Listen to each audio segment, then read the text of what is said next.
ඔය ෆෝන් එකෙන් දවසට පැය භාගයක් හරි ධර්ම දේශනාවක් අහන්න.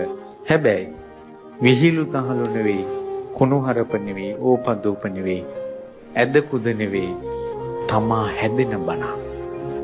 බුදුරජාණන් වහන්සේට පහදින බණ. ධර්මයේ වටිනාකම තේරෙන බණ. මහරහතන් වහන්සේලාගේ ගුණ කියන බණ. සෑය බෝධිය ගැන පැහැදිලි ඇති වෙන බණ. සිල් රකින්න හිතෙන බණ.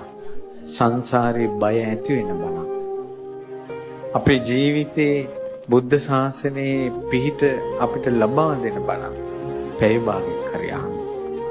මොකද විහිළු තහළු ඕපදූප පහළ වැඩක් නැහැ. කවදාවත් බණ අහද්දී වැරදි අඩුපාඩු හොයන්න එපා. කාගේ හරි බණක් අහද්දී ඒක වැරදි වගේ තේරෙනවා නම් හොඳම දේ ආය අහන්න නැති එක.